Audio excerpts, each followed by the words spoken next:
If you're looking to build around this Lobster citizen, well then I have the list for you.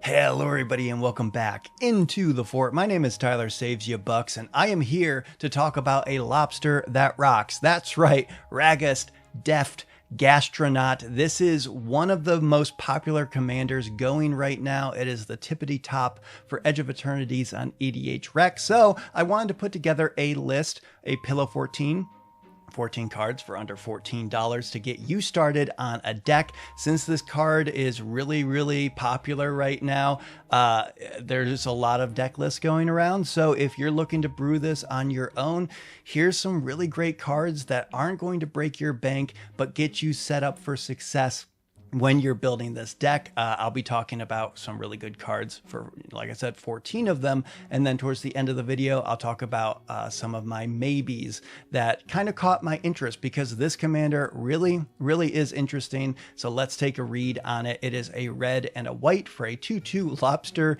citizen. That's right, we're at Lobster Citizens, everybody. Artifacts you control are foods in addition to their other types and have the food text. Tap 2, tap it, sacrifice this artifact, you gain 3 life.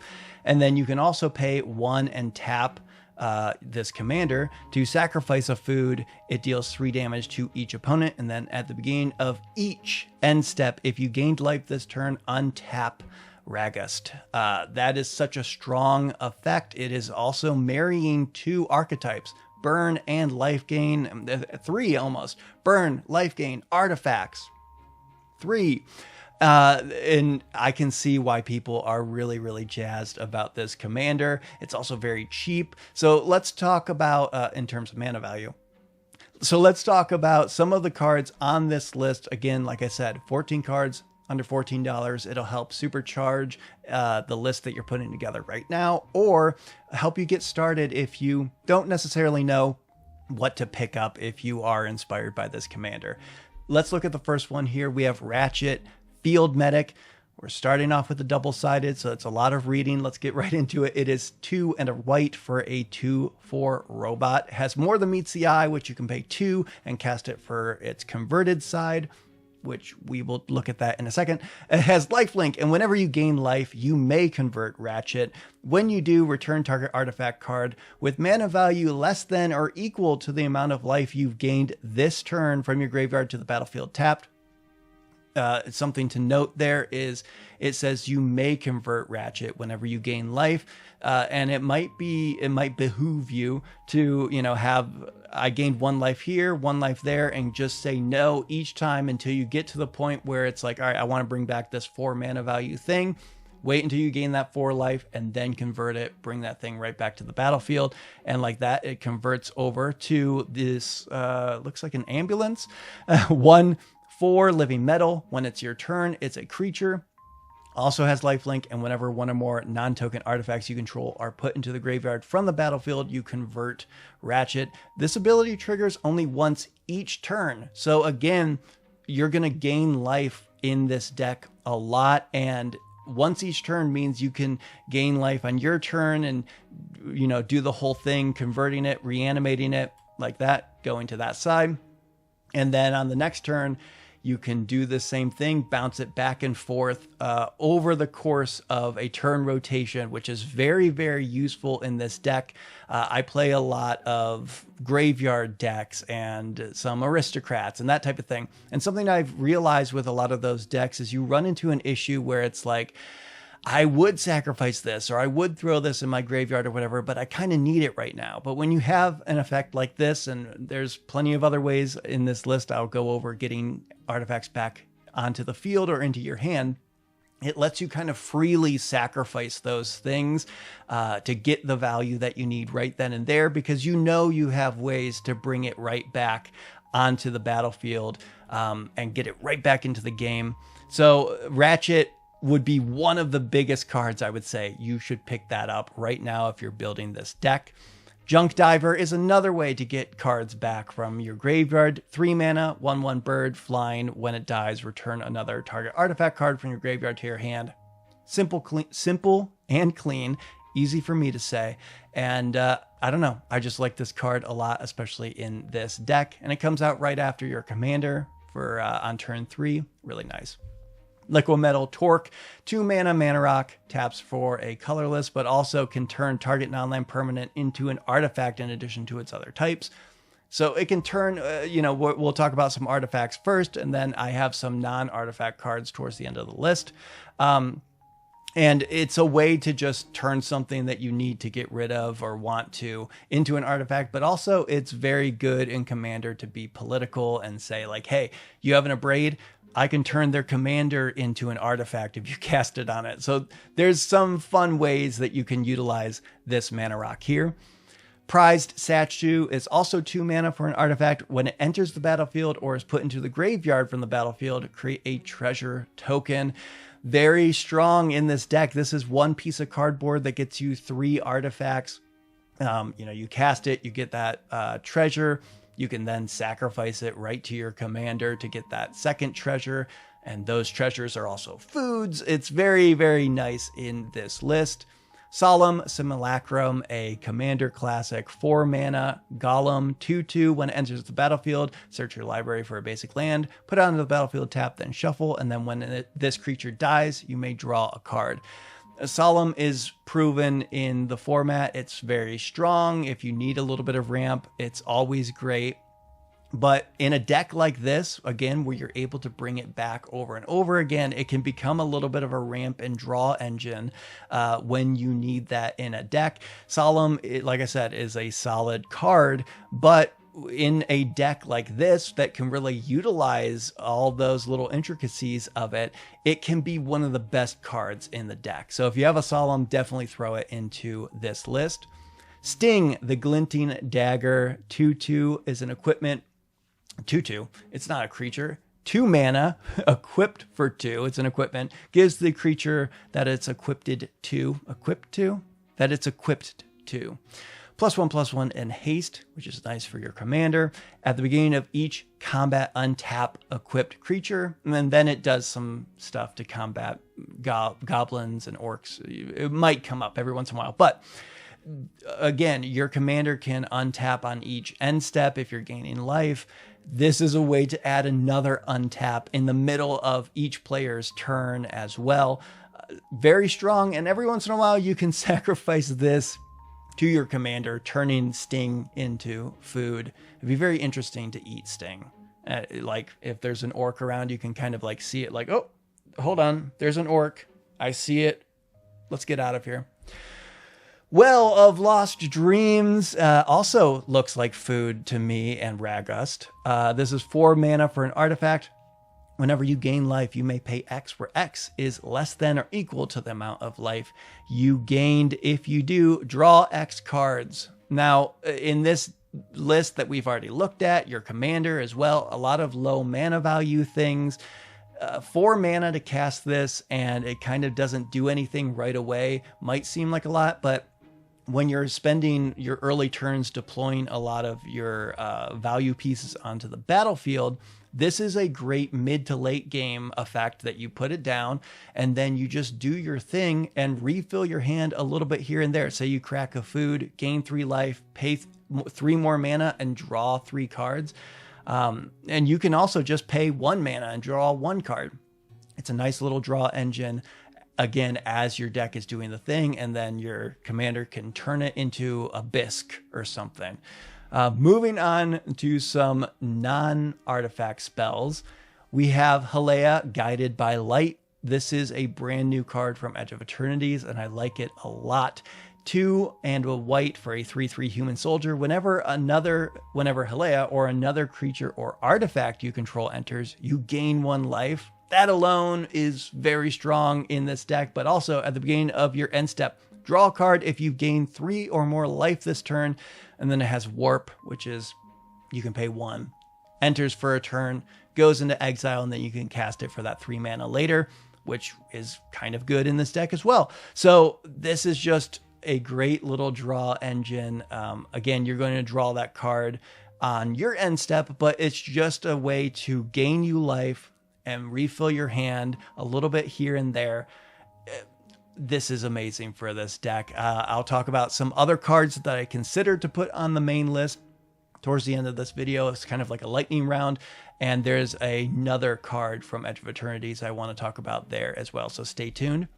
Leonin Elder is kind of like a metallic Soul Sister. If you know what that is, put Soul Sisters in this deck too, but they're usually around $1, $2, $3. This is a really synergistic way to gain. Let's just read it. All right. It is 1 mana for a 1/1 cat cleric. Whenever an artifact comes into play, you gain 1 life. So the Soul Sisters is whenever a creature enters, you gain 1 life, and it doesn't matter if it's under your control or just on the board in general. And that's how this Elder is.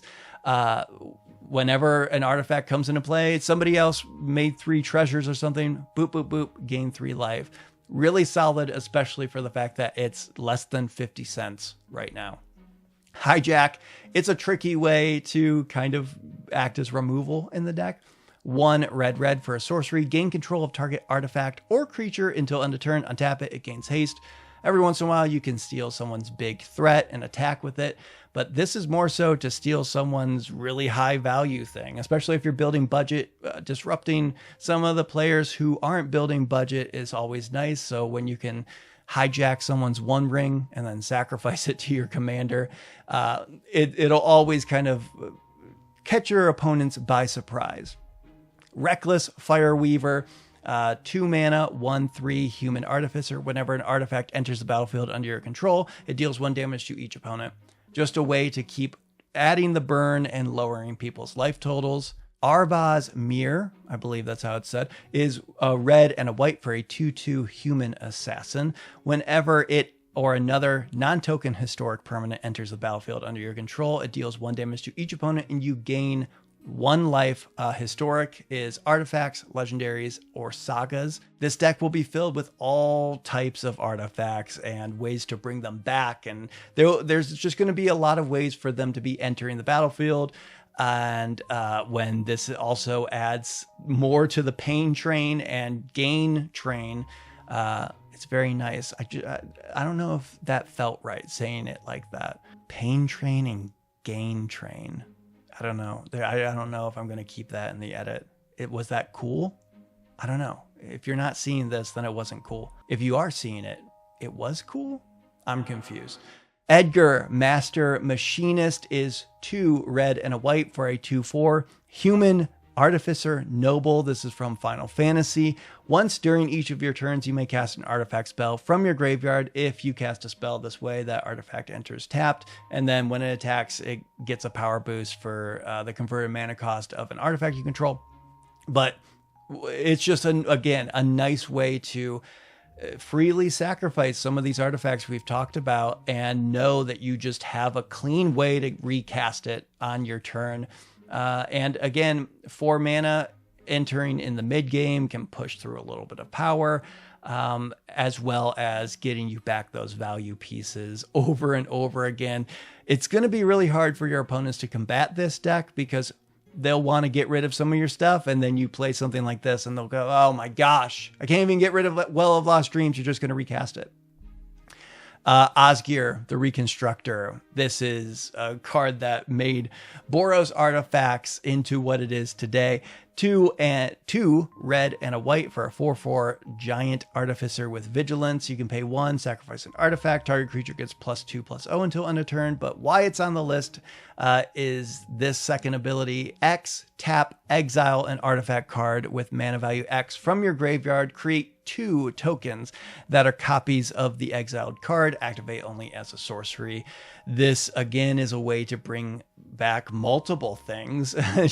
2 solemn simulacrums, that's even better. And this is just such a strong card in this list and in Commander in general, so I would pick it up, especially it's hovering around $1. Now we're going to move on to some of those maybe cards I talked about. This will be just like a lightning round. Some cool things that you can add to the deck or not. They maybe weren't included with the full 14 because of budget reasons, or just, you know, aren't flashy enough or won't help the engine enough, but are still good to consider in the deck. Let's take a look at them really quickly. We have Apothecary White. This is from the Clue product. I was going to say precons, but it's a legend that does a lot with food. You attack players, you make more foods, and then you can tap untapped foods and make soldiers. I do think this is strong in the deck. I do think it should go in the deck. It is also like that hovering around the $5 mark if you see there. So if you're not looking to go like a token route or really attacky in the deck, this might not be very necessary to pick up. Sierra, Nuka's biggest fan, another mono white legend that likes food. Again, it's triggers off of when creatures deal combat damage to your opponents, and in this deck it really does seem like you will consistently just be burning your opponents, not necessarily dealing combat damage. But again, it's a nice card for the list if you're looking to pick up more ways to really maximize the food capabilities. This is a good card to do that. Voyager Quick Welder just makes your artifacts cost 1 less. Sharras Incinerator, this is a card that I almost put on the main list. It's kind of a miniature board wipe. It's definitely going to make you public enemy #1 in the deck, because whenever you deal non-combat damage to an opponent, this creature deals that much damage to target creature or planeswalker that player controls. So Ragost dealing 3 damage to each opponent, all of a sudden you're lightning bolting a bunch of their stuff. It's a good card to pick up for the list, just if you're not looking to be, if you're looking to fly a little bit more under the radar, this is going to not help with that cause. Demand Answers, just a clean draw spell. You can sacrifice an artifact or discard a card to draw 2. Instant speed, very nice. Weft, Stalker Ardent, this is one of those cards from Edge of Eternities I was alluding to. Very strong in this deck. If you picked one of these up from your local game store, or you were able to pull it in one of your packs, it should go in the list. That Warp for 1 is just so nice. Marvin, Murderous Mimic. This has all activated abilities of creatures you control that don't have the same name as this creature. So it is a double for your commander. Again, very nice if you happen to pull a lot of Duskmourn. You might have this sitting in a binder and going, what deck should I put this in? This would be a good deck for it. Monumentalhenge, it has that 4 mana ability to look at the top 5, and you get a historic spell off the top. It's a great card for just the land slot. It'll probably come into play untapped. And again, just be that mid-game way to help cycle through your deck a little bit more and keep your game plan running. And then Slagstone Refinery. This is interesting. It's 4 mana whenever it or another non-token artifact you control is put into a graveyard from the battlefield or exile from the battlefield. You make a Power Stone token. I'm not going to read Power Stones. They are a little confusing, but they are good in this deck. They also are turned into food. So if you do find that when you are playing this deck, you are cycling through your non-token artifacts and getting them back and, recasting them over and over again, this would be a good card to throw into that list. Finally, Ugans Nexus is a way to get an extra turn in Boros. 5 mana. If a player would be getting an extra turn, they skip it. But if this artifact would be put into a graveyard from the battlefield, instead exile it and take an extra turn after this one, your commander gives you a way to easily sacrifice it. If your play group or you personally don't like extra turn spells, of course, don't include it in your deck. But if you really want to just drop this and have people, at the table read it and go, oh, okay, so if it go, oh, and then you just pay 1 and sacrifice it and take an extra turn. So it is quite interesting in this deck. Again, if you don't like extra turns, you don't have to run it. And there you have it, 14 cards for under $14 to get you started on your very own Lobster Citizen Commander deck. Let me know in the comments below if you would add any different cards to this list, because if somebody comes to this video to build this deck, they can go in the comments and look at a bunch of really great suggestions from every one of you to help them build this deck. It takes more than one person to build a pillow fort, and sometimes more than one person to build a commander deck. So let's help each other out. You can help me out by becoming a channel member. I am launching that probably right now. So if you are interested in if I've saved you some bucks over these past several months to years, then you can possibly throw some my way, and I'm giving you some benefits in exchange. But there you have it. Really fun commander. And I don't know, this Lobster really does rock. It reminds me a lot of this old hymn that I used to, hear growing up around the campfire. It went something like, I think that's all I can play of that legally.